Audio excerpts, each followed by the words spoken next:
आज मोहोळ तालुका बचाव संघर्ष समितीच्या कोर कमिटीची बैठक या ठिकाणी आता पार पडलेली आहे। अनगर येथे झालेलं तहसील कार्यालय रद्द करण्याच्या मागणीकरता मोहोळ या ठिकाणी संघर्ष समितीच्या माध्यमातून आंदोलन पुकारण्यात आलेलं आहे।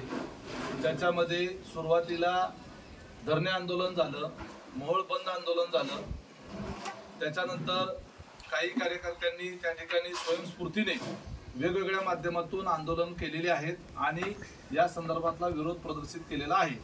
आंदोलनाच्या संदर्भातली पुढील दिशा ठरवण्याच्या करता वेगवेगळ्या टप्प्यावर कामाची आणि आंदोलनाची विभागणी करण्याच्या करताची ही कोर कमिटीची बैठक त्या ठिकाणी झाली।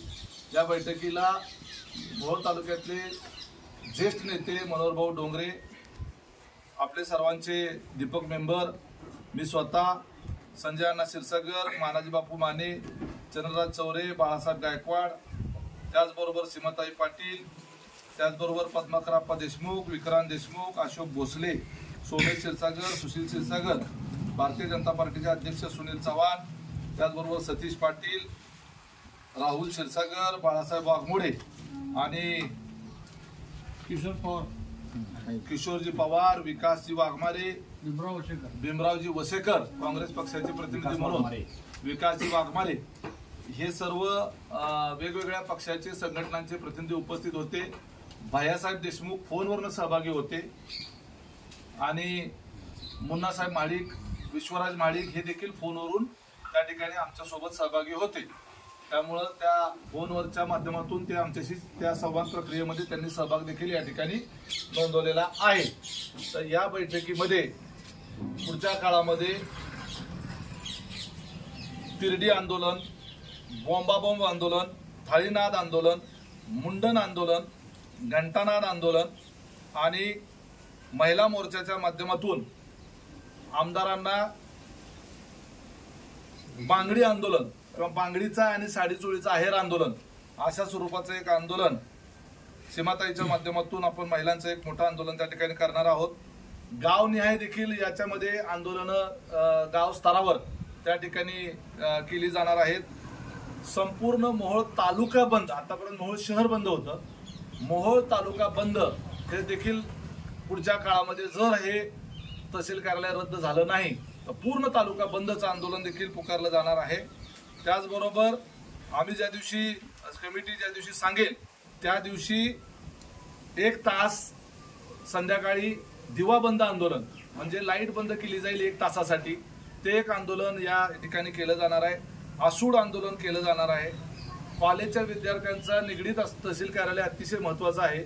महाविद्यालयीन विद्यार्थिनींना वेगवेगळ्या दाखल्यासाठी तहसील कार्यालयात जायला लागतं, त्यामुळे विद्यार्थ्यांचा एक मोर्चा या आंदोलनाच्या प्रक्रियेतला एक महत्त्वाचा आंदोलनाचा घटक म्हणून घेतला जाणार आहे। आणि संपूर्ण तालुक्यामधून जास्तीत जास्त किमान 1 लाख ते 1.5 लाख लोकांचा सहभाग या आंदोलनाच्या माध्यमातून सक्रिय ऑन रेकॉर्ड आम्ही घेण्याचा त्या ठिकाणी प्रयत्न करणार आहोत।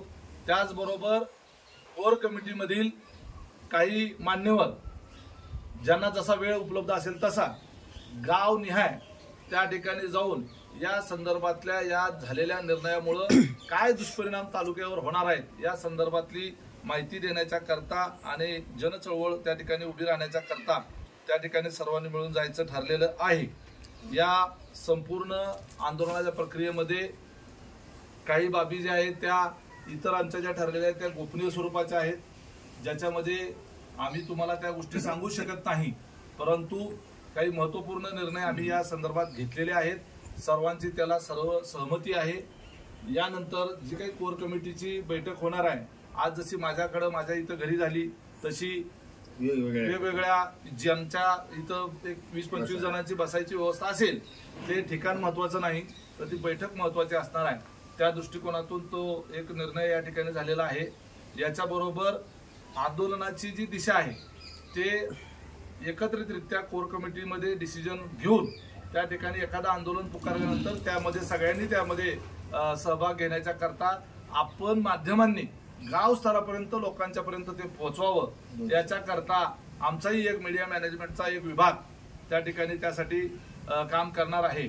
शिवाय 15 ऑगस्ट दिवशी देशाला स्वातंत्र्य ज्या दिवशी मिळालं, परंतु मोहोळ तालुका अर्थानं कागदोपत्री स्वतंत्र झाला, प्रत्यक्षामध्ये तो अजूनही पारतंत्र्यात असल्यासारखा आहे आणि अशामुळेच हे असे निर्णय होतात.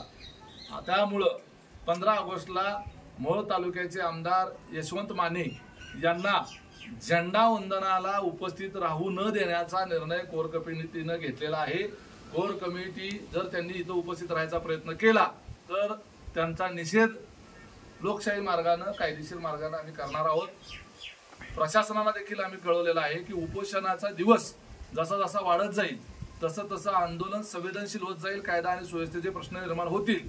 त्यामुळं आम्ही जिल्हाधिकाऱ्यांच्याकडे अशी मागणी केलेली आहे कोर कमिटीच्या वतीनं की लवकरात लवकर मोहोळ तालुका बचाव संघर्ष समितीचा आणि महाराष्ट्र शासनाचा संवाद आमचा प्रस्थापित करून द्यावा. माननीय मुख्यमंत्र्यांबरोबर कोर कमिटीची किंवा बचाव समिती संघर्ष समितीची बैठक आयोजित करण्याकरता प्रशासनाने पुढाकार घेऊन तशी बैठक लवकरात लवकर आयोजित करावी, जेणेकरून हे आंदोलन चिघळणार नाही याची काळजी प्रशासनानं त्या ठिकाणी घ्यायची आहे. हा दीपक मेंबर 2 मिनिट. दुसरं असं तुमच्या माहितीसाठी ह्या आंदोलनाची ज्या दिवशी सुरुवात झाली, पहिली बैठक रेस्ट हाऊस इथे पार पडली. त्यानंतर बऱ्याच बैठका आंदोलन हे दादांनी सांगितली. महत्वाचा भाग असा की जेवढी लोक सर्व पक्षाची सर्व संघटना यामध्ये सामील होती, जवळजवळ 15 ते 17 दिवस आज होत आले.